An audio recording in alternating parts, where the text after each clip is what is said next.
Russia और Ukraine के बीच में की स्थिति है, भारत पाकिस्तान के बीच में की स्थिति है, अमेरिका चाइना के बीच में की स्थिति है। 2026 का साल इन सब मोर्चों को अपने अंतिम अंजाम तक पहुंचाने वाला होगा। यानी लड़के और लड़की की दोनों की राशि देखी, गुण मिलान कर लिया, हाँ जी, अगर 20 गुण मिल गए तो भी शादी हो जाएगी, 32 गुण मिले तो हम कहते हैं बहुत अच्छे गुण मिले जी, शादी कर दो। तो फिर 32 गुण मिलने के बाद भी जब शादी कर रहे हैं तो तलाक क्यों हो रहे हैं?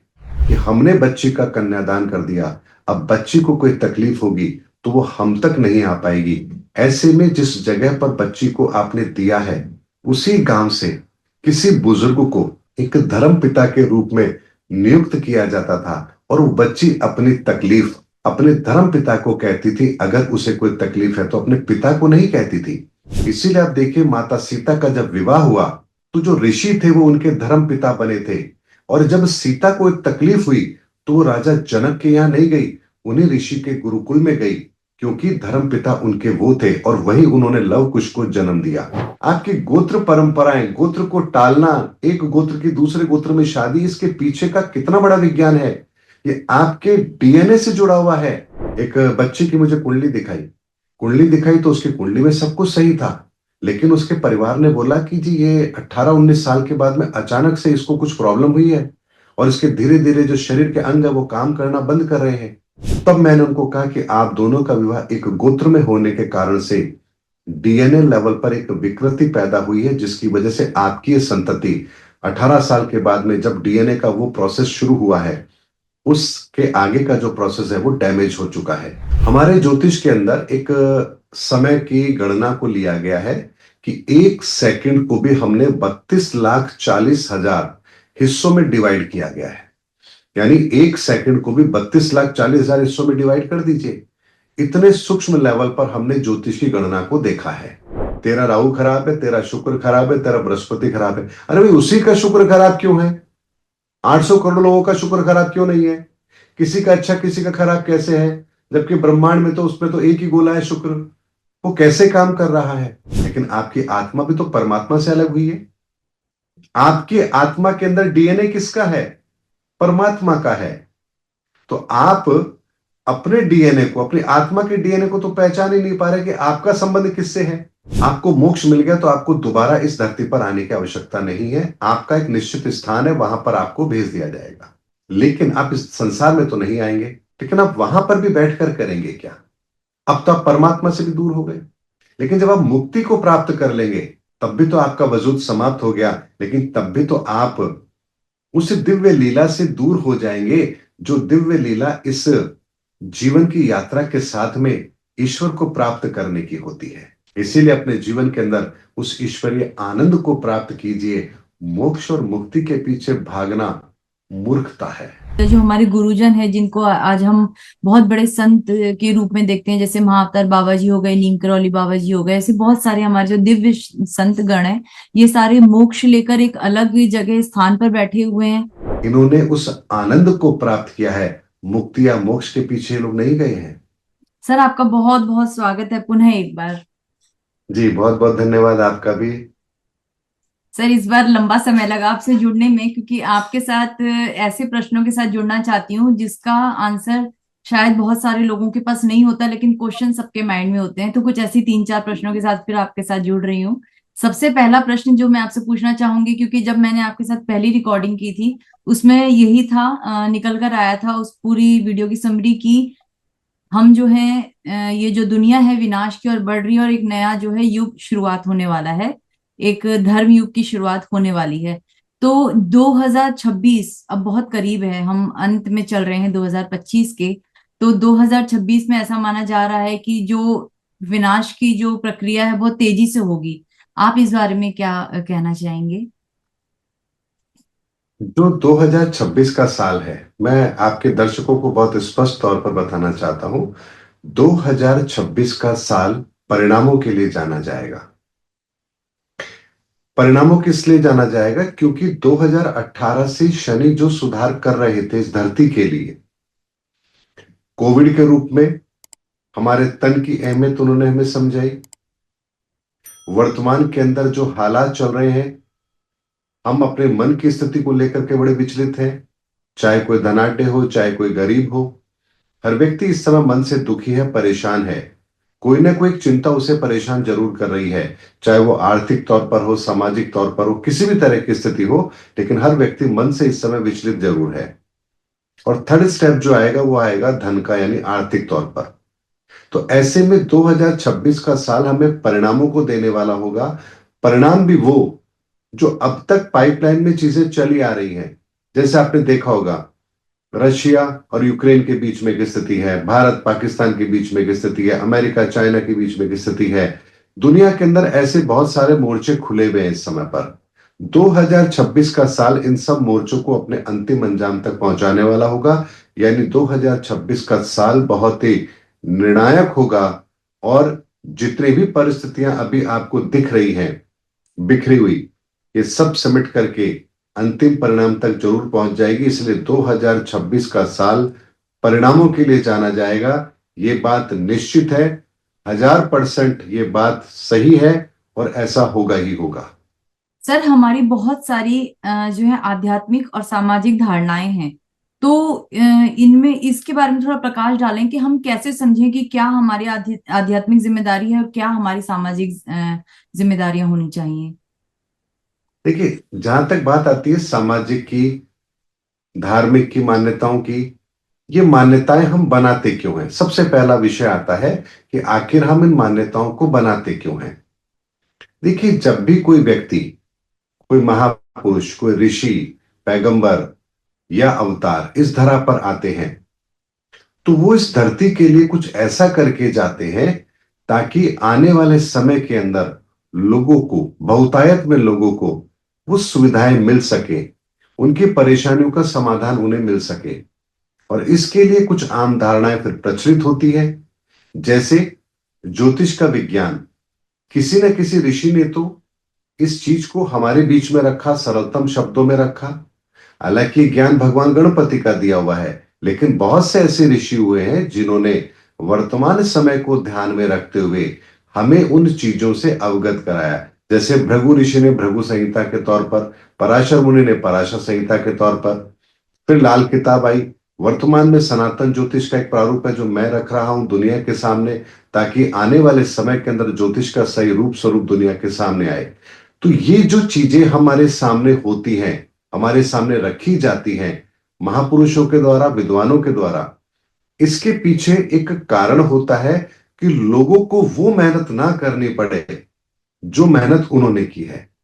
इसको ऐसे समझिए कि एक व्यक्ति जंगल के अंदर रास्ता बनाता है, उसको तो कठिनाई होती है, लेकिन जो रास्ता उसने जंगल में बना दिया, उसके बाद बहुत सारे लोग उस रास्ते से आराम से जा सकते हैं, उन्हें किसी तरह की कोई तकलीफ नहीं होती है। और इसी प्रयोजन से हमारे जीवन में बहुत सारी धारणाएं और मान्यताएं शामिल होती हैं। लेकिन वास्तविकता क्या है? इन धारणाओं को, इन मान्यताओं को इसलिए शामिल किया जाता है ताकि हमें अपने जीवन के अंदर बेहतर रिजल्ट मिले। अब जैसे ज्योतिष के अंदर कुछ उपायों को शामिल कर दिया जाता है कि आप अगर ऐसा करेंगे तो आपको आपके जीवन के अंदर इन कष्टों से मुक्ति मिलेगी। ये एक आम धारणा हमारे ज्योतिष के अंदर है। जैसे कुंडली मिलान करके शादी करिए, अगर घर के अंदर कोई पूजा पाठ अनुष्ठान है तो आप इस विधि का प्रयोग कीजिए, ये दिन इस देवता के लिए है या इस ऊर्जा के लिए है, आप इस दिन ये कार्य कीजिए या मत कीजिए। तो इन सब चीज धारणाओं के पीछे एक विशेष कारण होता है, आपको जागरूक करना। लेकिन होता यह है कि समय के आधार पर इन मान्यताओं को भी लोग कमर्शियल तरीके से लेना शुरू कर देते हैं और इसमें भी अपना स्वार्थ ढूंढना शुरू कर देते हैं। फिर ये मान्यताएं जो हमारी होती हैं, ये रीति रिवाजों के साथ में एक आडंबर के रूप में परिवर्तित होती है, और फिर हम केवल और केवल उन चीजों को फॉलो करते हैं बिना इस चीज को जाने कि आखिर इसके पीछे की सच्चाई क्या है। ये हमें फॉलो करनी है तो क्यों करनी है, और अगर ये किस जगह पर लागू नहीं हो रही है तो क्यों लागू नहीं हो रही है। जैसे एक छोटी सी बात आपके सामने रखता हूं। अमूमन ज्योतिष के संदर्भ में आपने सुना होगा, भाई किसी की शादी हो तो कुंडली मिलान करना चाहिए। अब कुंडली मिलान करना चाहिए तो एक पद्धति होती है जिसे कहते हैं गुण मिलान, यानी लड़के और लड़की की दोनों की राशि देखी, गुण मिलान कर लिया। हाँ जी, 18 से ऊपर गुण मिल रहे हैं, 36 गुण तक होते हैं, 18 से 36 के बीच में जितने गुण मिल गए अच्छी बात है। अगर 20 गुण मिल गए तो भी शादी हो जाएगी, 32 गुण मिले तो हम कहते हैं बहुत अच्छे गुण मिले जी, शादी कर दो। तो फिर 32 गुण मिलने के बाद भी जब शादी कर रहे हैं तो तलाक क्यों हो रहे हैं? ये प्रश्न लोगों के दिमाग में आना चाहिए। तो अब यदि इस बात का उत्तर आपके पास नहीं है तो लोग फिर क्या कहेंगे? अरे ज्योतिष विदा, ये तो यूं ही है, अगर गुण नहीं मिलाएंगे फिर शादी कर लेंगे तो क्या फर्क पड़ेगा? तो उनकी बात अपनी जगह बिल्कुल ठीक है। जो लोग गुण मिलान करके शादी नहीं करते उनका भी तो वैवाहिक जीवन अच्छा चल रहा है। कई ऐसे मत हैं जिसके अंदर वो लोग तो मुहूर्त भी नहीं देखते, किसी भी दिन सैटरडे संडे है शादी कर लेते हैं। तो क्या उन सबके तलाक हो जाते हैं? क्या उन सबके वैवाहिक जीवन अच्छे नहीं चल रहे? ऐसा नहीं है। क्यों नहीं है? क्योंकि आप इस बात को समझिए कि गुण मिलान की प्रथा आखिर आपके बीच में शामिल की गई तो क्यों की गई, उसकी उपयोगिता क्या है, और कैसे इसका उपयोग कब तक ठीक रहेगा, और उसके बाद आपको इसमें क्या संशोधन करना होगा। अब इस बात को समझिए। पहले के समय पर हम, यानी हम इंसान, इस प्रकृति के नियमों को समझते थे। कैलेंडर नहीं थे, घड़ियां नहीं थी। हम ब्रह्मांड के अंदर, इस आकाश के अंदर तारों को देख करके, सूर्य को देख के, चंद्रमा को देख करके उसकी स्थिति से हम आकलन किया करते थे। तो हर व्यक्ति मन तत्व से बिल्कुल शुद्ध था। ऐसे में अगर आप किसी का विवाह कर रहे हैं तो बात होती थी कि भाई ये बच्चा या बच्ची किस राशि में पैदा हुए हैं। जिस राशि में पैदा हुए हैं तो उनके स्वाभाविक गुण इन बच्चों में होंगे। अब दो राशियों की अगर मैत्री अच्छी है तो इन बच्चों के बीच में किसी तरह का कोई विवाद नहीं होगा।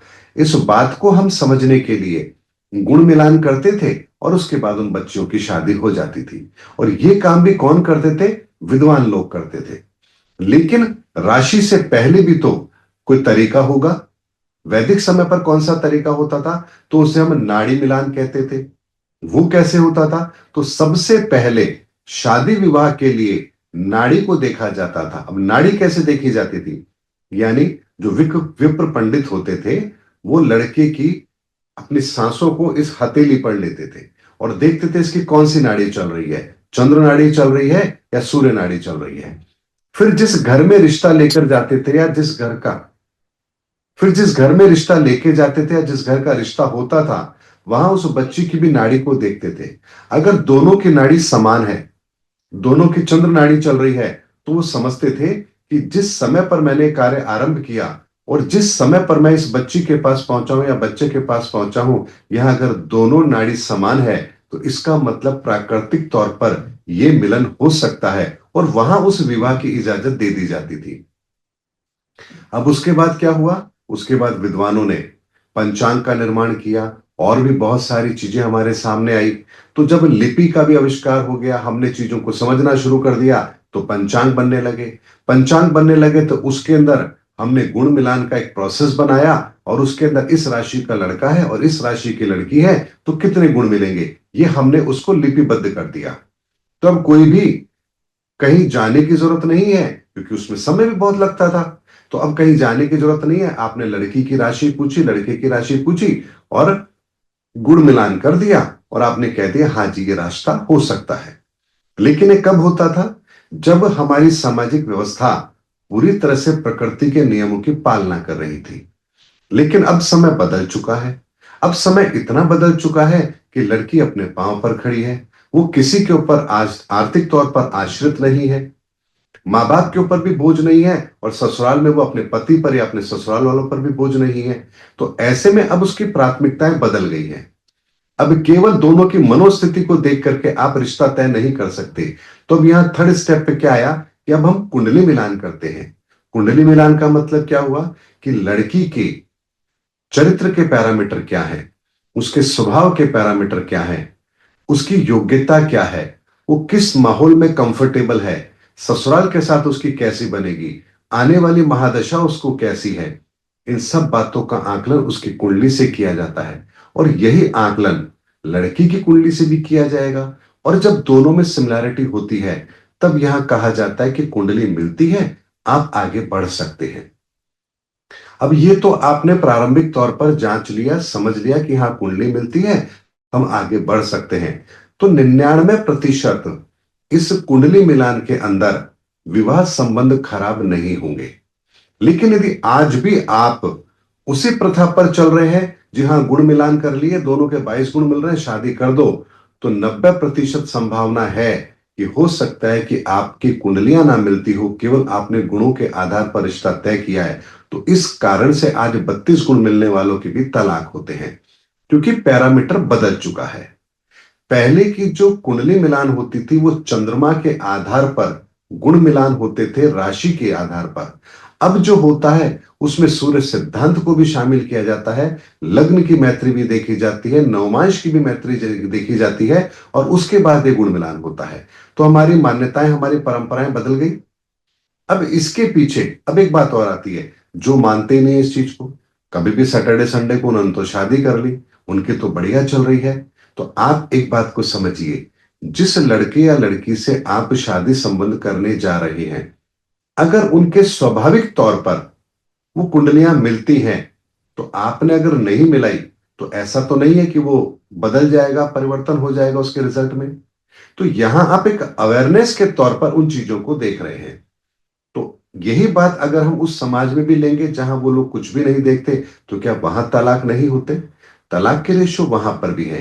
यानी इस समय पर वर्तमान के अंदर हमारी युवा पीढ़ी है, उनके तलाक के अंदर जो केसेस हो रहे हैं वो हर धर्म के अंदर बराबर अनुपात में चल रहे हैं।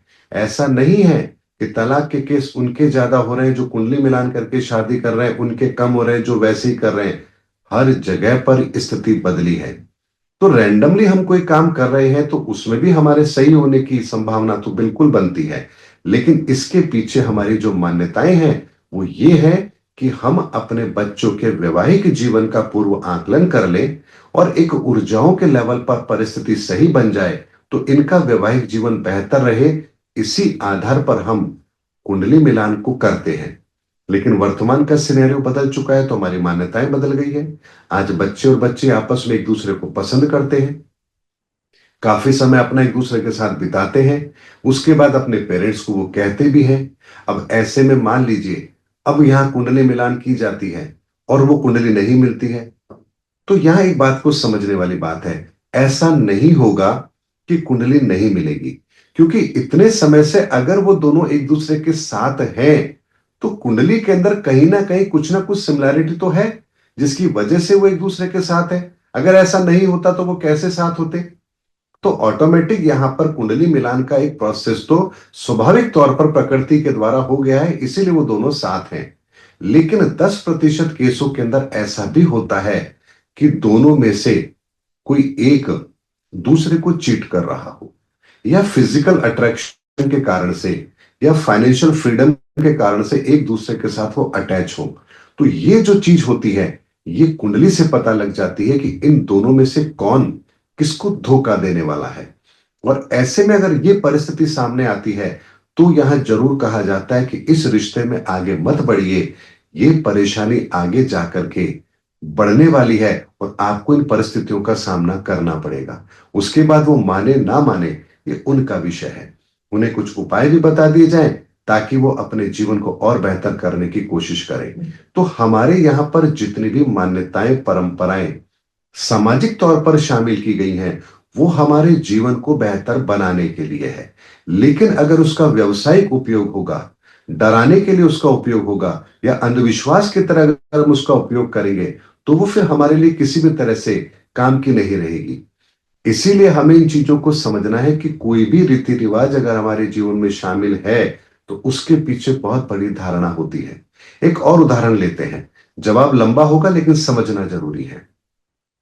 आज हम विवाह करते हैं तो घर के अंदर हम गणपति निमंत्रण भी देते हैं, गीत संगीत भी होता है, हर चीज होती है, और फेरे भी होते हैं। अब ये रीति रिवाजों के अंदर कुछ ऐसे रीति रिवाज है, जैसे हम राजस्थान की बात करें तो सांकड़ी विनायक भी होता है, चाक भी होता है, चाक भात होता है। तो ये परंपराएं क्यों शामिल की गई? इन चीजों को अगर हम समझेंगे तो हम पाएंगे कि पहले के समय पर जब किसी घर में विवाह होता था तो बारात उस घर तक आती थी तो काफी लोग आते थे, उनके रहने की व्यवस्था भी होती थी, उनके खाद्यान्न की व्यवस्था भी होगी।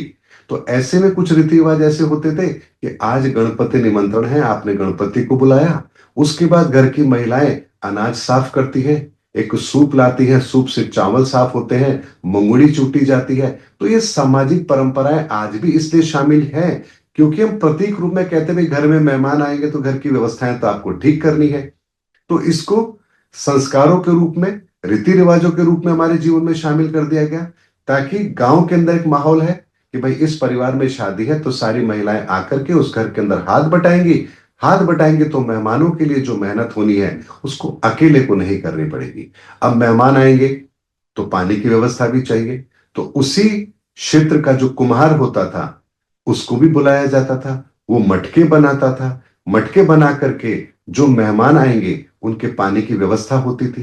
तो इसी तरह से समाज का प्रत्येक वर्ग उसके अंदर शामिल होता था। यहां तक कि जो वाल्मीकि समाज है वो सफाई करता था। तो हमारे यहाँ देखिए कि बारात के अंदर भी एक प्रथा होती है जिसके अंदर वाल्मीकि समाज का व्यक्ति घोड़ी के आगे आकर के खड़ा होता है, फिर हम उसको नेक देते हैं, वो आगे झाड़ू लगाता है, सफाई करता है। ये परंपराएं आज भी प्रतीक रूप में हमारे जीवन में शामिल हैं। हालांकि आज चाहे इसकी उपयोगिता ना हो, लेकिन हमें यह समझना तो पड़ेगा कि आखिर इन चीजों को हमारे जीवन में शामिल किया गया तो एक बेहतर सामाजिक व्यवस्था को बनाने के लिए शामिल किया गया। इनका मकसद कोई और नहीं था। छोटी उम्र में शादी हो जाती थी। अब छोटी उम्र में शादी हो रही है तो बच्चा तो अभी कमाता नहीं है, तो माँ बाप अपनी तरफ से कुछ खाद्यान्न, बर्तन, ये कपड़े, ये सब कुछ बच्चों को दिया करते थे कि मेरी बेटी को ससुराल में मांगना ना पड़े। किसी के आगे कैसे वो कहेगी नई नई गई है कि भाई मुझे कपड़े चाहिए या ये चीज चाहिए, तो ऐसे में वो कुछ सामान अपनी बेटी को दिया करते थे। आज वो दहेज प्रथा के रूप में देखा जाता है।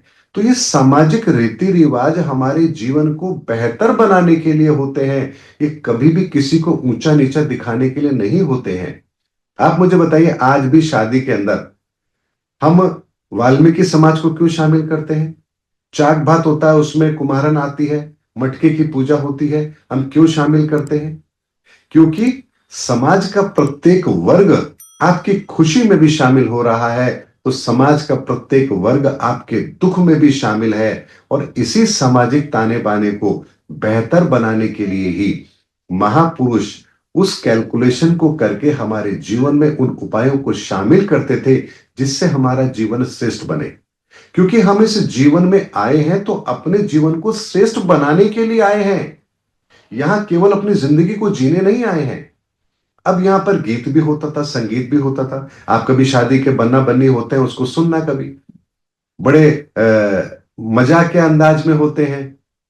तो पहले के समय पर यही होता था। आज डीजे हो गया, म्यूजिक हो गया, तो आप उस तरह से सेलिब्रेट कर लेते हैं, लेकिन माहौल वही होता था कि घर में खुशी रहे, गणपति निमंत्रण है, सारी ऊर्जाएं आपके घर में है, दैवीय ऊर्जा आपके साथ है, सामाजिक लोग आपके साथ हैं, परंपराएं आप निभा रहे हैं, अग्नि के समक्ष साथ फेरे ले रहे हैं।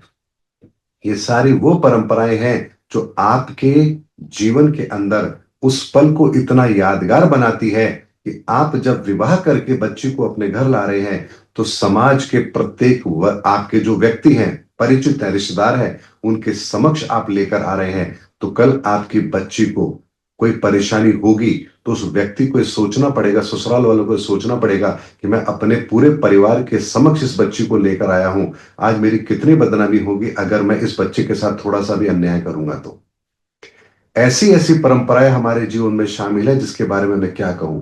एक छोटी सी बात और यहां रखता हूं, लोगों को ये पता नहीं होगा, लेकिन कन्यादान के बाद में जब कन्यादान होता है बच्ची का, उस समय एक धर्म पिता की भूमिका भी होती है, एक धर्म पिता की नियुक्ति होती है। वो किस लिए होती है कि हमने बच्ची का कन्यादान कर दिया, अब बच्ची को कोई तकलीफ होगी तो वो हम तक नहीं आ पाएगी। ऐसे में जिस जगह पर बच्ची को आपने दिया है उसी गांव से किसी बुजुर्ग को एक धर्म पिता के रूप में नियुक्त किया जाता था, और वो बच्ची अपनी तकलीफ अपने धर्म पिता को कहती थी। अगर उसे कोई तकलीफ है तो अपने पिता को नहीं कहती थी।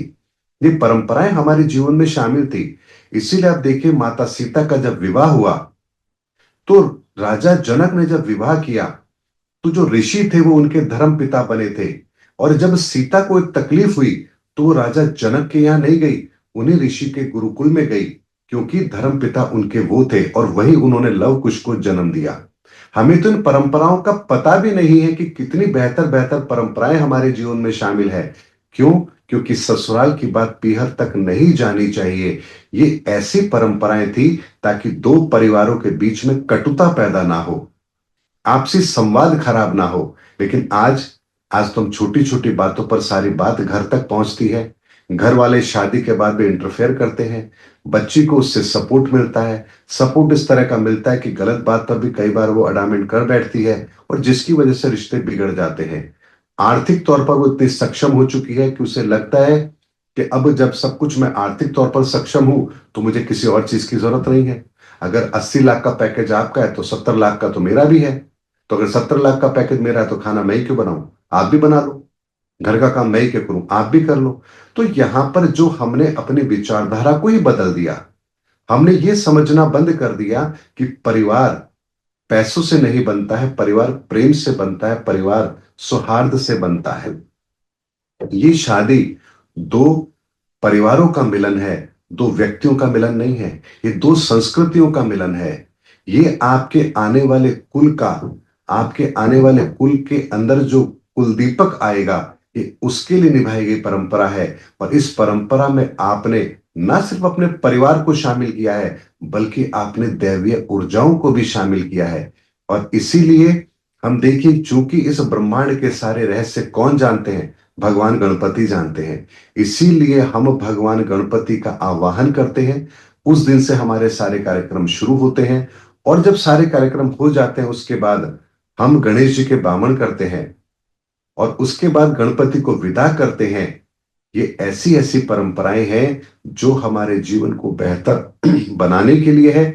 लेकिन विडंबना यह है कि हमने इनके मतलब को समझना तो बंद कर दिया, हमने केवल क्रियाओं को पकड़ लिया। और इसीलिए कुछ लोग इनको लेकर के तर्क करते हैं, कुछ कुतर्क करते हैं, लेकिन इनका वास्तविक मतलब कोई जानता नहीं है। अगर इसका वास्तविक मतलब हम जान पाएंगे तो हम वर्तमान के अंदर भी इन परंपराओं में कुछ नई चीजों को शामिल कर पाएंगे जिन्हें आज वर्तमान में शामिल होना चाहिए। और कुछ रीति रिवाजों को हो सकता है अब प्रासंगिक ना हो तो हम उसको अवॉइड कर सकते हैं। लेकिन ये कब होगा? जब समाज के बीच में हम उस सही स्थिति को रखने में कामयाब होंगे, तभी तो ऐसा होगा। आज अगर हम बच्चों को यही नहीं समझा पाएंगे कि बेटा, आप जो शादी करने जा रहे हैं ये कितना बड़ा संस्कार है, तो बच्चों को तो यही लगेगा ना, शादी का मतलब क्या होता है? फिजिकल रिलेशन, ठीक है, पसंद आया, आपस में बातचीत हो गई, शादी कर ली, बच्चे हो जाएंगे, बस दैट्स इट, बात खत्म। उन्हें पता ही नहीं है कि इसके पीछे का विज्ञान कितना बड़ा है। आपकी गोत्र परंपराएं, गोत्र को टालना, एक गोत्र की दूसरे गोत्र में शादी, इसके पीछे का कितना बड़ा विज्ञान है। ये आपके डीएनए से जुड़ा हुआ है। आपका डीएनए, अगर सगोत्री विवाह होता है तो आपका डीएनए, वो वहां पर विकृति आती है, वंशानुगत विकृति आती है। मेरे सामने कई ऐसे केस आते हैं। एक केस मुझे अच्छी तरह याद है। एक बच्चे की मुझे कुंडली दिखाई तो उसकी कुंडली में सब कुछ सही था, लेकिन उसके परिवार ने बोला कि जी ये 18-19 साल के बाद में अचानक से इसको कुछ प्रॉब्लम हुई है और इसके धीरे धीरे जो शरीर के अंग है वो काम करना बंद कर रहे हैं। तो जब मैंने देखा कि कुंडली के अंदर ऐसा दोष नहीं है, लेकिन अगर ऐसा हुआ है तो इसके पीछे कारण को दूसरा होगा, तो मैंने वहां उनके माता पिता से सिर्फ एक ही प्रश्न किया, क्या आप दोनों का विवाह एक ही गोत्र में हुआ है? तो उनका आंसर था हाँ, हमारा विवाह एक ही गोत्र में हुआ है। तब मैंने उनको कहा कि आप दोनों का विवाह एक गोत्र में होने के कारण से डीएनए लेवल पर एक विकृति पैदा हुई है, जिसकी वजह से आपकी ये संतति 18 साल के बाद में जब डीएनए का वो प्रोसेस शुरू हुआ है, उसके आगे का जो प्रोसेस है वो डैमेज हो चुका है। इसीलिए हर एक चीज, गोत्र का निर्धारण, गोत्र को क्यों टाला जाता है, उसके पीछे इतनी बड़ी साइंस काम कर रही है, जिसके संदर्भ में आज के बच्चों को पता होना जरूरी है। वरना हम इन्हीं रीति रिवाजों को एक ढकोसला समझने की गलती कर लेंगे और हम ऐसे इतने बड़े विज्ञान से अनभिज्ञ रह जाएंगे जो हमारे जीवन को बेहतर बनाने के लिए है। और इसीलिए मेरी एक मुहिम है, आधुनिकता से सत्य की ओर। हमें आधुनिकता से सत्य की ओर जाना है। आधुनिक बनना कभी भी गलत नहीं है, हमें तो आने वाले समय में और भी आधुनिक बनना है। लेकिन सत्य के साथ बनना है। हमें वो आधुनिक नहीं बनना जहां आगे अंधेरा ही अंधेरा हो। हमें वो आधुनिक इंसान बनना है जिसके सामने वो पूर्ण प्रकाश भी हो और वो उस सनातन के प्रकाश में अपना भूत भविष्य और वर्तमान तीनों को बेहतर बना सकता हो। ऐसी यात्रा हमें करनी है और ये वास्तव में जो यात्रा होगी, ये सनातन की यात्रा होगी जो आधुनिकता से सत्य की ओर होगी। इसीलिए हमारे सामाजिक रीति रिवाजों को अब हमें मंथन करना होगा, उनकी गहराई में जाना होगा, उनके वैज्ञानिक तथ्यों को समझना होगा और एक नए रूप के अंदर दुनिया के सामने रखना होगा, ताकि हमारी आने वाली पीढ़ी उस बेहतर पल को जी सके जिस पल की कामना हमारे पूर्वजों ने की है, ऋषियों ने की है, महात्माओं ने की है। और यही मेरा एकमात्र उद्देश्य है। इसी कार्य में मैं अपना जीवन लगा भी रहा हूं और मुझे निस्वार्थ भाव से ये कार्य करना है और मुझे किसी का कोई साथ नहीं चाहिए, क्योंकि वो ईश्वर मेरे साथ है और ईश्वर के बताए हुए दिशा निर्देशों के अनुसार मैं ये कार्य कर रहा हूं। तो मुझे इस कार्य के सफल और असफल की चिंता तो है ही नहीं, क्योंकि मेरा काम कर्म करना है, फल की चिंता करना मेरा काम है ही नहीं। बहुत सुंदर तरीके से आपने पूरी हमारी संस्कृति को एक धागे में पिरोकर हमारे सामने रखा सर।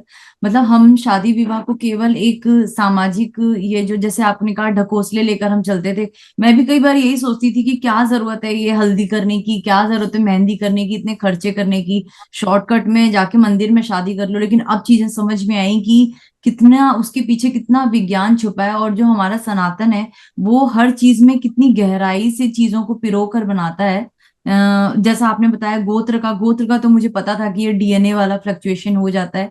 ये भी जो है आज की डेट में लोग नहीं मानते हैं, क्योंकि लव मैरिज का कल्चर शुरू हो गया, तो इस इन सब बातों में कोई पड़ता ही नहीं है।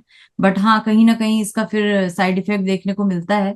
सर, आपने थोड़ी देर पहले कहा था लाल किताब के बारे में, आपने एक बात कही थी। मुझे लाल किताब को लेकर हमेशा से एक जिज्ञासा रही थी, शुरुआत से ही। जब मैं मतलब अपने करियर को शुरू कर रही थी तो एक प्रोग्राम आता था उसमें, सुबह सुबह 7 साढ़े 7 बजे उसमें लाल किताब के एक पंडित जी आते थे। वो उसमें से दिन बताते थे कि आज का ये राशि ऐसी जाएगी वैसी जाएगी। आपने कहा कि आप जो है एस्ट्रोलॉजी को अलग तरीके से प्रस्तुत कर रहे हैं और लाल किताब में अलग है।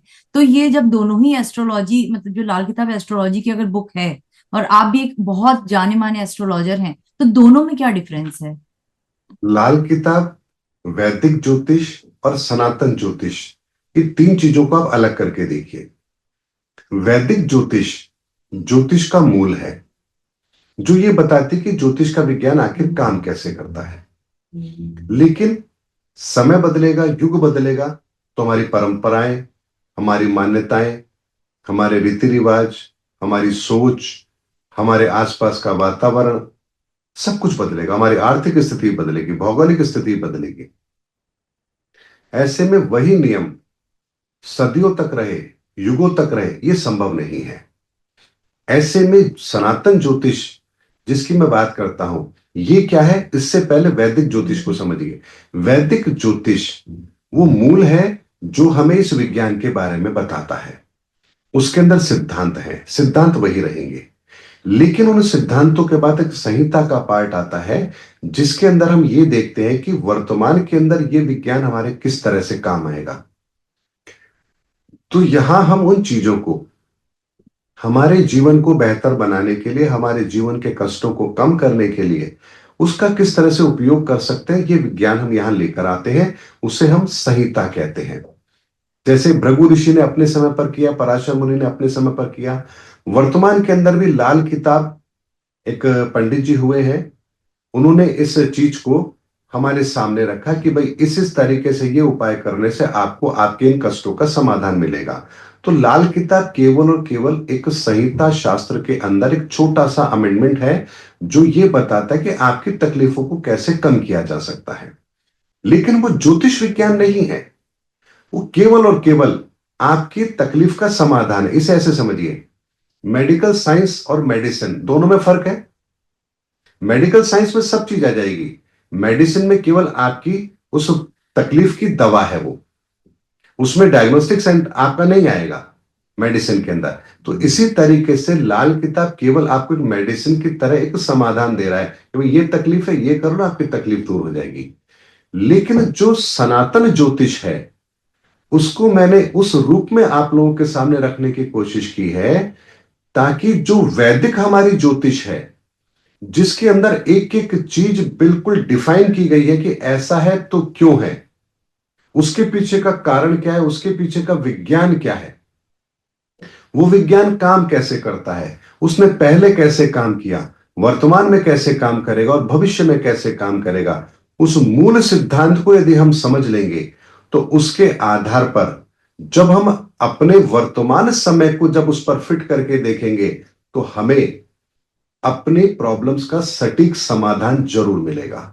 और ये वो समाधान होगा जो प्रत्येक वर्ग पर काम करेगा, प्रत्येक जातक पर काम करेगा, प्रत्येक धर्म के इंसान पर काम करेगा, क्योंकि ये उस मूल तत्व को जानता है, समझता है।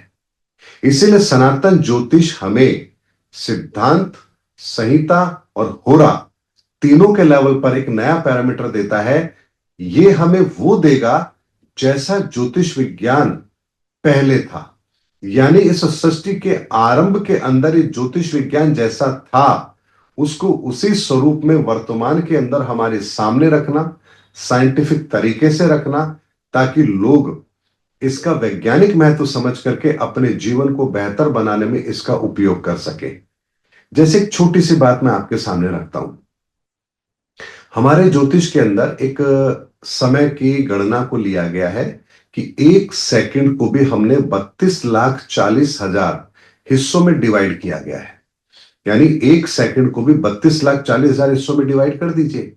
इतने सूक्ष्म लेवल पर हमने ज्योतिष की गणना को देखा है।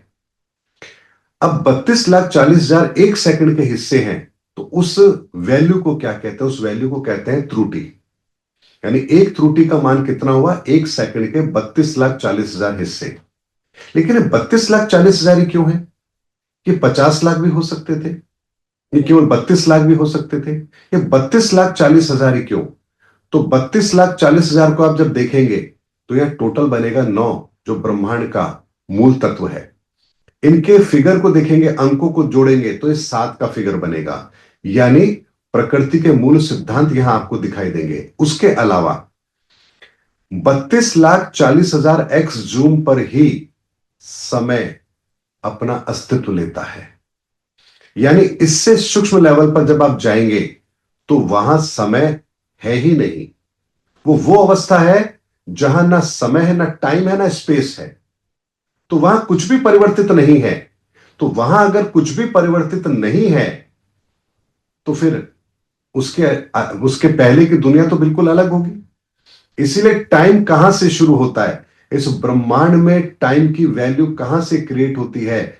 एक सेकंड के 32,40,000 हिस्से कर लीजिए, उस वैल्यू पर जब आप जाते हैं वहां से टाइम अपना अस्तित्व लेना शुरू करता है। अब इस बात को हम प्रैक्टिकल अप्रोच में देखेंगे तो आप ऐसे समझिए कि एक किसी भी एक पार्टिकल को, एटम पार्टिकल को जब आप देखते हैं तो बहुत एक्स जूम पर जाकर देखते हैं। लेकिन अगर आप एक एग्जैक्टली 32,40,000 एक्स जूम करके किसी चीज को देखेंगे तो आपको वहां पर उस चीज की जो लास्ट वैल्यू नजर आएगी, एटम के भी अंदर की, उसके नीचे की दुनिया बिल्कुल अलग होगी। वहां उसका अस्तित्व बिल्कुल अलग होगा, उसका एनर्जी फॉर्मेशन बिल्कुल अलग होगा। वहां भौतिक का कोई नियम लागू होगा ही नहीं। तो आप देखिए ज्योतिष के अंदर हमको कितना बड़ा सूत्र बहुत पहले से दिया हुआ है। लेकिन आज मुझे बताइए कितने एस्ट्रोलॉजर है जो जानते हैं कि 32,40,000 का मतलब क्या है? कोई भी नहीं जानता। तो जब आप जानते ही नहीं है तब लोगों को समझाएंगे कैसे? इसीलिए हमें इस चीज को समझना है कि ज्योतिष विज्ञान जो है वो पूरी तरह से साइंटिफिक है। ये ऐसे ही नहीं है, ऐसे ही कैलकुलेशन नहीं दे दी गई। इसीलिए हमें इस विज्ञान को समझना है और इस विज्ञान को समझ करके हमें अपने जीवन को बेहतर बनाने में इसका उपयोग करना है। अगर ये करने में हम कामयाब रहे तो निश्चित तौर पर हम अपने जीवन को बेहतर जरूर बना पाएंगे। वरना हम वही लकीर के फकीर हो जाएंगे। तेरा राहु खराब है, तेरा शुक्र खराब है, तेरा बृहस्पति खराब है। अरे भाई उसी का शुक्र खराब क्यों है? 800 करोड़ लोगों का शुक्र खराब क्यों नहीं है? किसी का अच्छा किसी का खराब कैसे है? जबकि ब्रह्मांड में तो उसमें तो एक ही गोला है शुक्र। वो कैसे काम कर रहा है? इनके पीछे की ग्रेविटी का सिद्धांत क्या है, कि चीजें कैसे काम कर रही है। अगर हम इस चीज को नहीं समझ रहे हैं तो हम बहुत बड़ी मूर्खता कर रहे हैं। अब इस बात को बड़े स्पष्ट अंदाज में आपके सामने रखता हूं, बड़े ध्यान से समझिए। कहा जाता है कि हाथी की जो आंख होती है वो जो देखती है, तो उसको अपने सामने जो चीज दिखाई देती है वो शायद दुगनी या 15 गुनी ऐसी कुछ दिखाई देती है, यानी सामान्य से ज्यादा बड़ी दिखाई देती है। हाथी की आंख जो होती है उसकी देखने की जो क्षमता होती है वो इस तरह से दिखाई देती है। चील है, बाज होता है, उसकी आंखों की देखने की क्षमता अलग होती है, उल्लू की अलग होती है। धरती तो वही है, संसार वही है, लेकिन हाथी अलग देख रहा है, उसको सामने वाली चीज अलग आकार में दिखाई दे रही है। वहीं एक चींटी है, उसको वो चीज अलग आकार में दिखाई दे रही है, जबकि चीज तो वही है। अगर हमारे सामने ये दो चीजें हैं कि हाथी तो अलग तरीके से देख रहा है, इसको तो दुनिया अलग दिखाई दे रही है, और गिद्ध को या चील को या बाज को या पक्षी को अलग तरीके से दिखाई दे रहा है, तो यहां चीज तो वही है, लेकिन दोनों के देखने का नजरिया अलग है। तो हम भी तो इस धरती पर एक जीव ही हैं। ये अलग बात है कि हम जानवरों से थोड़े श्रेष्ठ हैं, लेकिन है तो जीव इस धरती के लिए। तो हमको जो दिखाई दे रहा है वो भी तो कुछ अलग हो सकता है ना। यानी जो हम देख रहे हैं, हो सकता है वास्तव में ऐसा ना हो, कुछ और अलग हो स्थिति इसकी, लेकिन हमें वो दिखाई दे रही है और पूरी दुनिया को वही दिखाई दे रही है, हर इंसान को उसी तरह से दिखाई दे रही है, क्योंकि हम सबकी देखने की क्षमता, हमारी आंखों का जो विज्ञान है वो तो एक ही है। लेकिन ऐसा भी तो हो सकता है कि हमारी जो आंखें देख रही हो, वास्तव में वो चीज वैसी हो ही ना, कुछ अलग लेवल पर हो। जैसे आप एक हाथी को क्या समझा सकते हैं कि धरती कितनी बड़ी है, गैलेक्सी है, मंगल है, बृहस्पति है। हाथी को कभी समझ में आएगा? हाथी को कहे भाई जो तू चीज देख रहा है ये इतनी बड़ी नहीं है, इससे छोटी है, बस तुझे बड़ी दिखाई दे रही है, तो हाथी कैसे मानेगा? अब या तो हाथी की आंख को अब बदले, उसको इंसानों की आंख दे, तो वो देखेगा, एक आंख से देखेगा अरे इतना बड़ा देख रहा हूं, दूसरी आंख हमारी इंसानों की आंख से देखेगा, अरे ये तो इतनी छोटी है, ये मेरे को तो ये गलत दिखाई दे रहा है। तो जब तब जाकर वो कंपेयर कर पाएगा। इसी तरीके से हम इंसानों को भी जो दुनिया दिखाई दे रही है वो तो वैसी दिखाई दे रही है जैसी हमको दिखाई देनी चाहिए। लेकिन हमारे महापुरुषों ने क्या कहा कि दुनिया ऐसी नहीं है जैसी आपको दिखाई दे रही है। तो फिर हमारे मन में प्रश्न आता है, ये दुनिया कैसी है? हमको जो दिखाई दे रही है, अगर ये दुनिया ऐसी नहीं है तो दुनिया आखिर है कैसी? तो यहां हमारे महापुरुषों ने कहा कि तुम्हारे पास एक और आई है, जिसे कहते हैं थर्ड आई। इस थर्ड आई को ओपन करो, फिर इस दुनिया को देखो, तुम्हें क्वांटम दुनिया नजर आएगी जो बिल्कुल अलग है।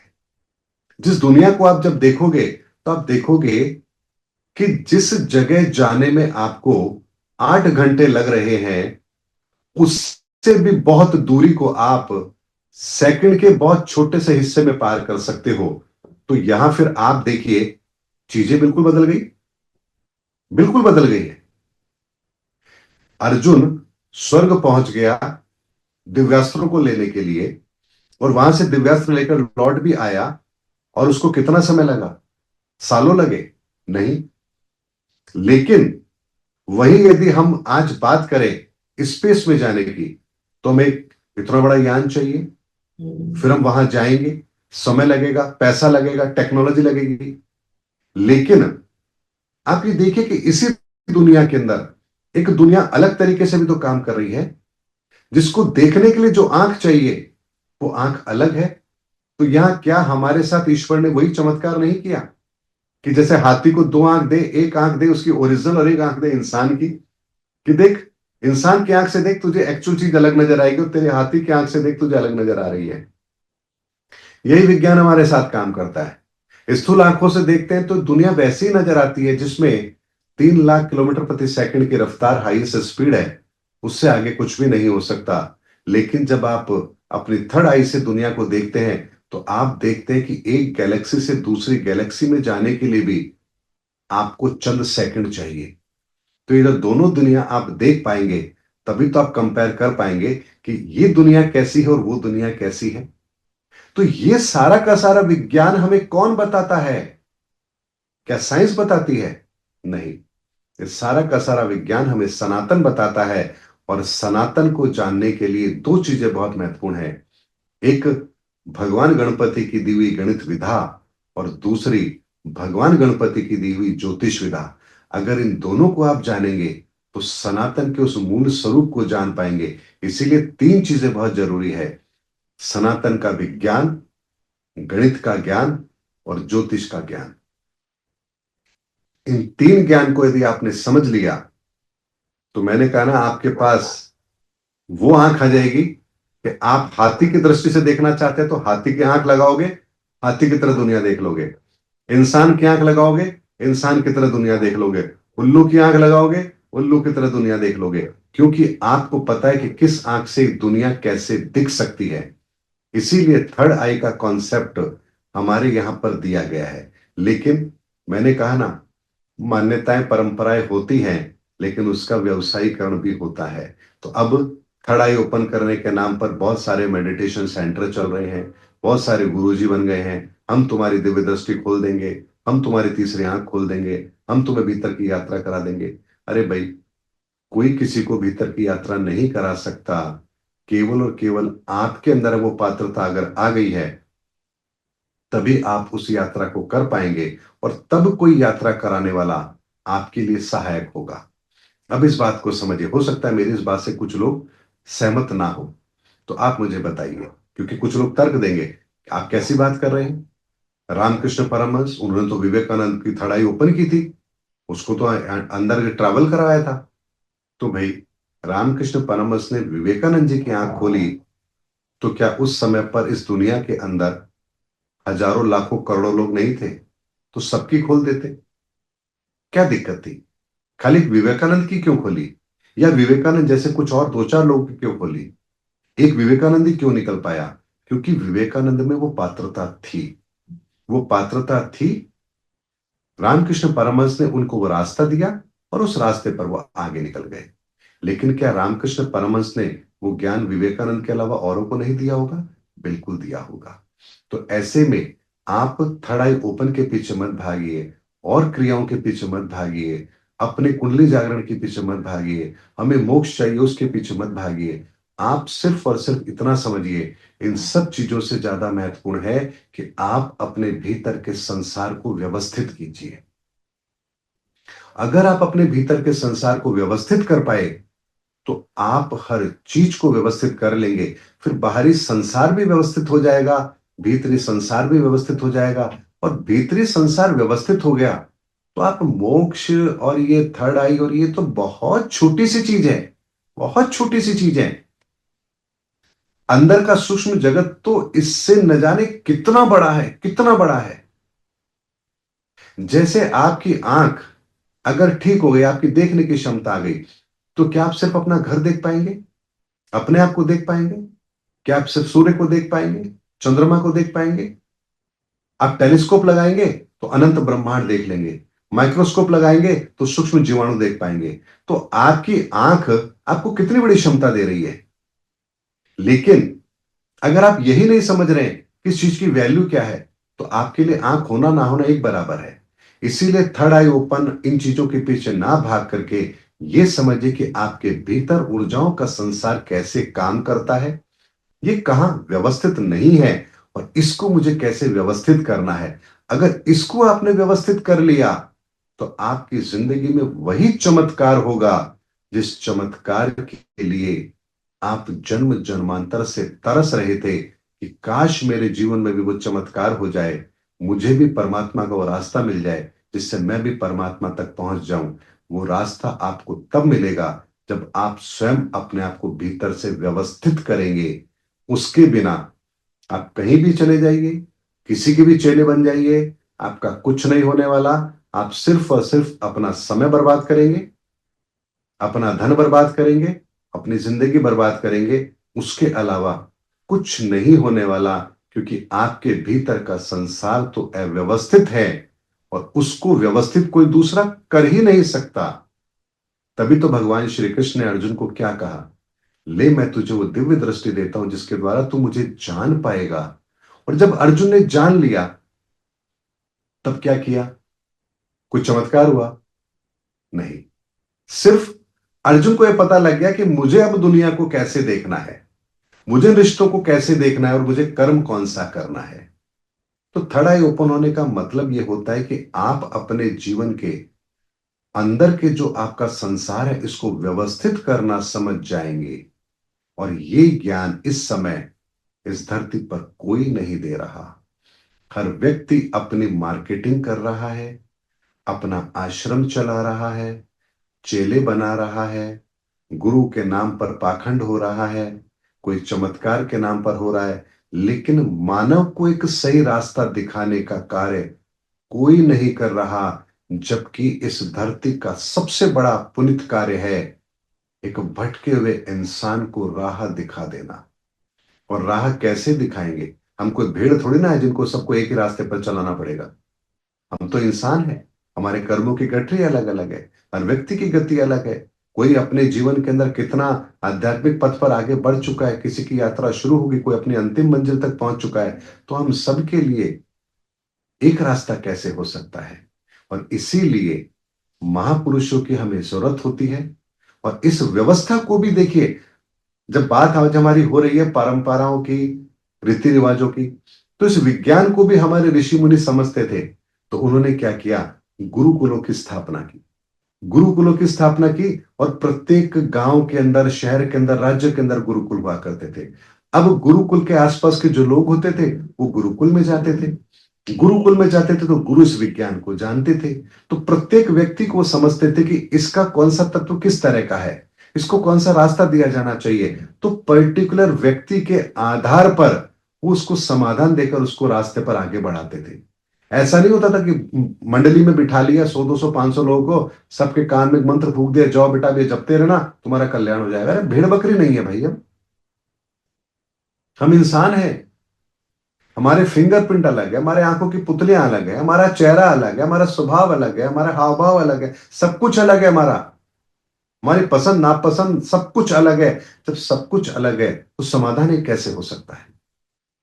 तो सबको समाधान मिले इसके लिए गुरुकुल व्यवस्था होती थी।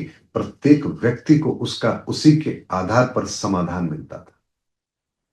अब आप बताइए, इतनी बेहतर व्यवस्था है, सब कुछ है, लेकिन बात आती है इन सब कार्य को करने से लाभ क्या होगा? धन लाभ तो होगा नहीं, क्योंकि ये समाज के अंदर एक बहुत बड़े बदलाव का कार्य है। और इसके लिए आपको खपाना पड़ेगा अपने आप को, अपने आप को एक तरीके से कहते हैं कि मिट्टी में मिलाना पड़ेगा। क्योंकि इस कार्य के लिए जब आप आगे बढ़ेंगे तो लोग आपका विरोध भी करेंगे, लोग आपका मजाक भी बनाएंगे, लोग आपके लिए तरह तरह की बातें भी करेंगे। लेकिन उन सब की परवाह ना करते हुए आप अपने लक्ष्य पर आगे बढ़ते जाएं और आपके मन में केवल एक ही भावना हो कि मुझे तो केवल और केवल मानवता के लिए कार्य करना है, मानव के जीवन को बेहतर बनाने के लिए जो ईश्वर मुझे आदेश कर रहे हैं मुझे तो केवल उसका अक्षर अक्षर पालन करना है। अगर ये भावना आपकी है तो सोचिए फिर, क्या पूरी प्रकृति आपके साथ नहीं खड़ी होगी? नहीं होगी, 100% होगी। प्रकृति पल प्रतिपल आपके साथ होगी। और अगर प्रकृति आपके साथ खड़ी है तो सोचिए आपके साथ कितनी बड़ी ताकत खड़ी है। तो दुनिया में लोगों को यही नहीं पता कि सबसे बड़ी ताकत क्या है और उसका साथ कैसे लिया जाता है। लोग तो इस चीज के पीछे आते हैं, अरे मेरे पास इतना बैंक बैलेंस बन जाएगा तो मैं पावरफुल हो जाऊंगा। अरे कभी नहीं हो पाओगे, क्योंकि जितना पैसा आप कमाओगे जब उस लेवल पर पहुंचोगे तो आप देखोगे कि आप किसी के सामने भिखारी हो। आपकी वैल्यू उस व्यक्ति के सामने कुछ भी नहीं है। आप उस लेवल पर पहुंचोगे तो आप देखोगे आपसे भी ज्यादा कोई अमीर है। आप किसी और लेवल पर पहुंचोगे, आप देखोगे आपसे भी ज्यादा कोई है। तो आपकी तो जिंदगी खत्म हो जाएगी, लेकिन आप कभी अपने आप को शीर्ष पर नहीं ले जा पाओगे और ना ही पूरा धन भोग पाओगे। तो हम जिन चीजों के पीछे भाग रहे हैं, मैंने कहा ना, संसार को देख किस दृष्टि से रहे हो, उन दृष्टि से देख रहे हो जो ईश्वर ने आपको दी है संसार को देखने के लिए। और खुद को देखने के लिए एक अलग दृष्टि दी है। और जो खुद को देखने के लिए दृष्टि दी है उसके बारे में तुम जानते ही नहीं है। अब जब जानते नहीं है तो देखेंगे कैसे? इसीलिए सबसे पहले अपने आप को उस दिव्य दृष्टि से देखना शुरू कीजिए कि आपका संसार कितना बड़ा है। आप केवल 50 60 100 साल की आयु लेकर आए हुए एक साधारण से इंसान नहीं है। आपका डीएनए होता ना, कि शरीर का डीएनए है, जो आपके माता पिता, आपके दादा दादी, उनके दादा दादी, उनसे जुड़ा हुआ है। उस डीएनए में वो गुण मौजूद हैं। लेकिन आपकी आत्मा भी तो परमात्मा से अलग हुई है। आपकी आत्मा के अंदर डीएनए किसका है? परमात्मा का है। तो आप अपने डीएनए को, अपनी आत्मा के डीएनए को तो पहचान ही नहीं पा रहे कि आपका संबंध किससे है। शरीर का संबंध तो वैज्ञानिकों ने बता दिया कि भाई आपका डीएनए आपके माता पिता से मिलता है, सब कुछ है। लेकिन आपकी आत्मा का डीएनए किससे मिलता है?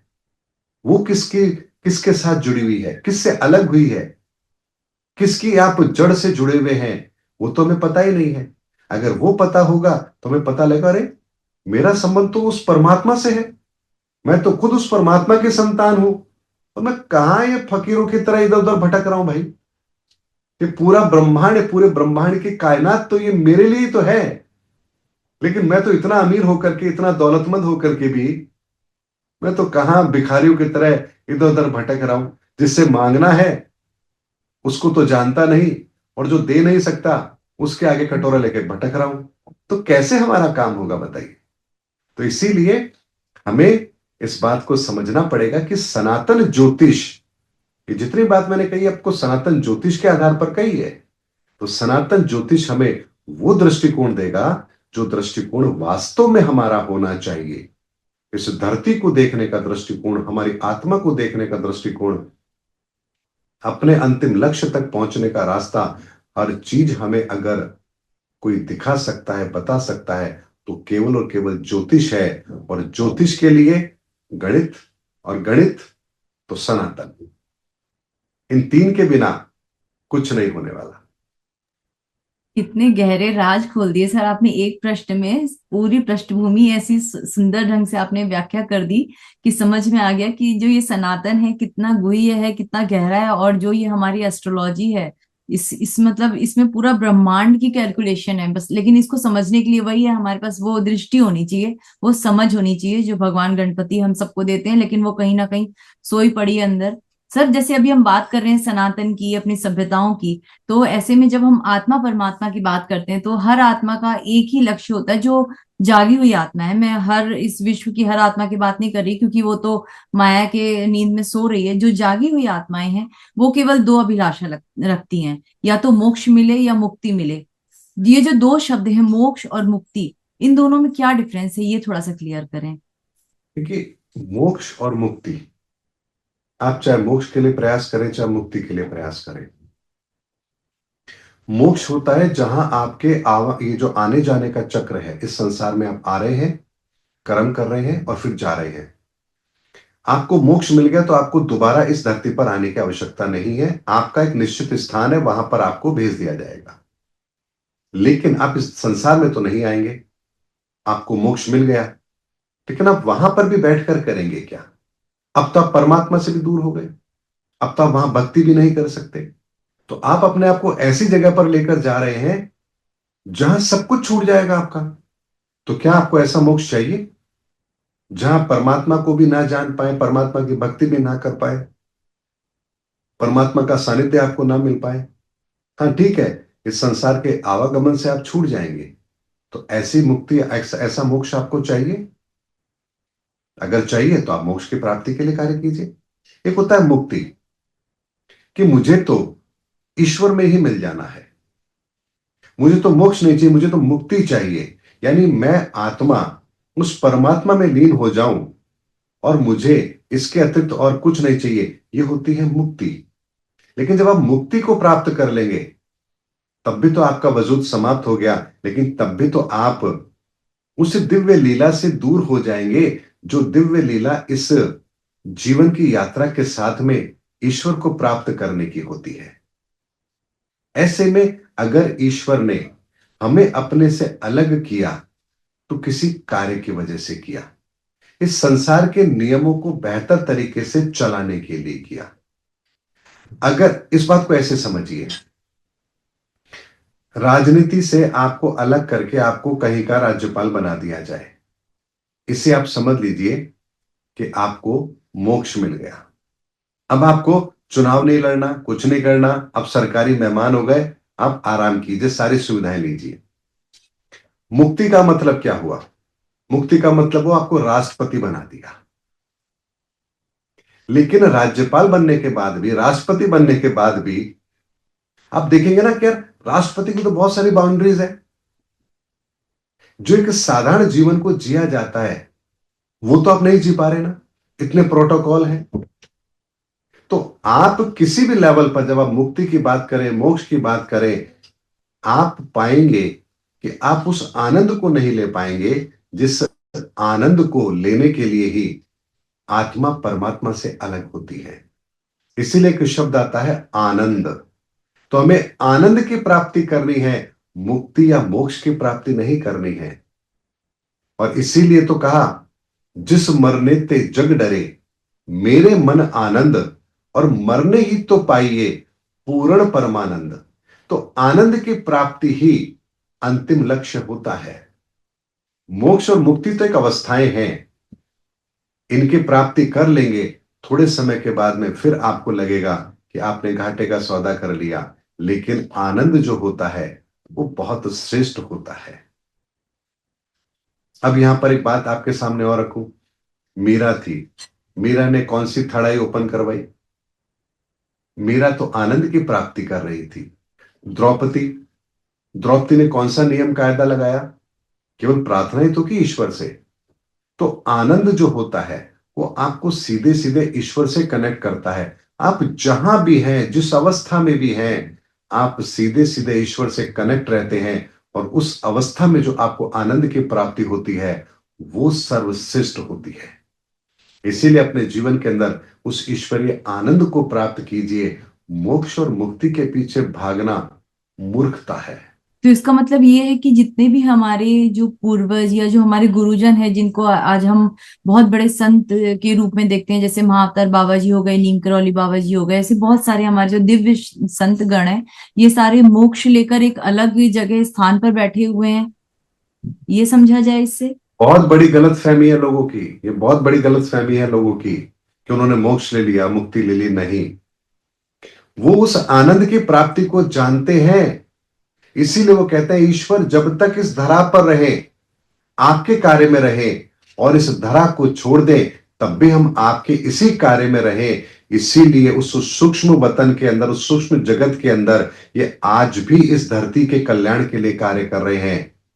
आप इस बात को अगर जानते हैं, अगर आप हमारे दर्शक इस बात को जानते हैं, तो मैं बहुत स्पष्ट शब्दों में कह रहा हूं, विवेकानंद आज भी इस धरती के कल्याण के कार्य में लगे हुए हैं। मोहम्मद साहब भी आज भी इस धरती के कल्याण के कार्य में लगे हुए हैं। नीम करौली बाबा आज भी इस धरती के कल्याण के कार्य में लगे हुए हैं। और ये सब उस डायमेंशन के अंदर है जहां से आज भी ये धरती के कल्याण के लिए कार्य करते हैं। और जैसे इस धरती पर कोई भी साधारण इंसान भी अगर अपने दृष्टिकोण को बदलता है और ईश्वरीय कार्य के लिए अपने आप को आगे लेकर आता है, ये सारी की सारी दिव्य शक्तियां उससे संपर्क करके उसका राह, उसकी जो उसका मार्ग है उसको प्रशस्त करती है, उसका मार्गदर्शन करती है। लेकिन ये दिव्य आत्माएं, ये पवित्र आत्माएं, ये दिव्य ऊर्जाएं जानती हैं कि किसकी भावना क्या है। तो जैसे ही आपकी भावना पवित्र होती है, ये आपसे संपर्क भी करती हैं और आपका मार्गदर्शन भी करती हैं। इन्होंने उस आनंद को प्राप्त किया है। मुक्ति या मोक्ष के पीछे लोग नहीं गए हैं। सर, चलते चलते बस आपसे एक आखिरी सवाल करूंगी, जिससे मैंने शुरू किया था उसी से अंत करना चाहूंगी। जैसे हम 2026 की ओर बढ़ रहे हैं, तो नया साल आ रहा है, बहुत सारी नई बातें आएंगी, बहुत सारे जीवन की नई चीजें सामने आएंगी। ऐसे में जो एक नए युग की भी हम तरफ बढ़ रहे हैं, तो आप हमें क्या सजेस्ट करेंगे, हमें क्या करना चाहिए? क्योंकि हर किसी का जो अल्टीमेट मोटिव वही है, उस परम आनंद से जुड़ना। लेकिन डर भी लगता है जब सामने विनाश की लीलाएं दिखती हैं, तो कैसे जुड़े उस परमात्मा से? 2026 का साल हम सबके लिए महत्वपूर्ण है, ये बात तो सही है। और ये 2026 का साल निर्णायक होगा, ये बात भी मैंने आपको बताई। अब जब निर्णायक होगा तो निर्णय तो हमें भी करना है। अब हमें क्या निर्णय करना है?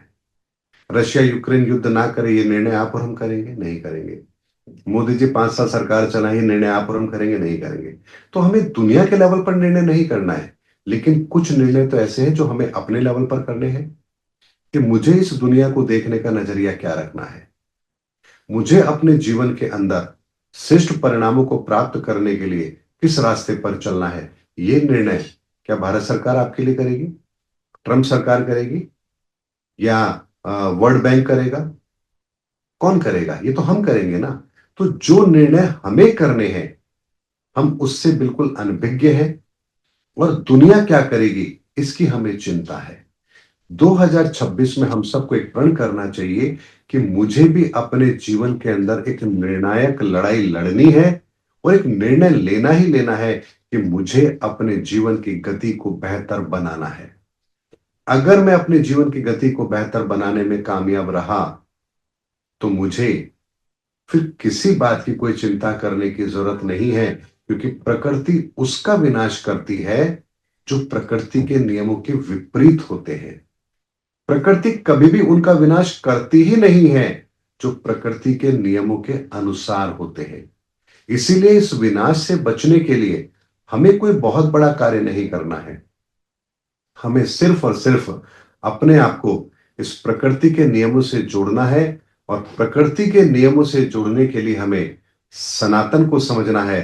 और सनातन को समझने के लिए जो भी सरलतम शब्दों में कोई बात अगर हो सकती है तो मैं आप लोगों के सामने रखता हूं, आगे भी रखता रहूंगा।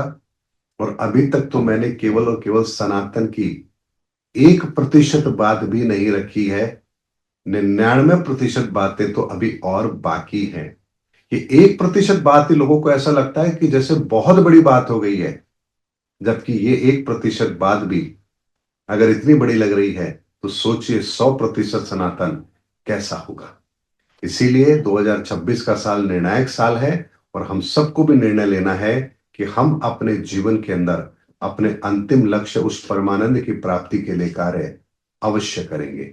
और यही एकमात्र निर्णय हर व्यक्ति को लेना चाहिए, ताकि 2026 का साल चाहे मर्जी जैसा हो, लेकिन हमारा अहित नहीं होगा, ये बात गारंटेड है। बहुत बहुत सुंदर तरीके से आपने चीजों को रखा, और बात बिल्कुल आपने सही कही कि अभी आपने सनातन का मात्र 1% हमारे सामने रखा है, तो हमारा दृष्टिकोण कितने हद तक बदल गया, और सनातन कितना गहरा है, कितना गूढ़ है, उसको समझने के लिए अभी हमें पहले अपने आप को प्रिपेयर करना होगा। पहले हम उस 1% पे काम करें तो फिर बाकी की चीजों को समझना और आसान होगा। सर, आपसे बहुत बहुत धन्यवाद। आज आज आपने बहुत सारे अच्छे अच्छे आंसर दिए और बहुत सारी चीजें क्लियर की। मैं फिर आपसे जल्द जुड़ूंगी। और 2026 आने वाला है, उसके लिए मेरे मन में कुछ और भी प्रश्न हैं, लेकिन वो मैं अगले एपिसोड में आपसे पूछना चाहूंगी। आज के लिए तो आपको बहुत बहुत दिल से धन्यवाद सर, बहुत बहुत धन्यवाद। आपका भी बहुत बहुत धन्यवाद, आपके दर्शकों का भी बहुत बहुत धन्यवाद। जय सनातन धर्म की।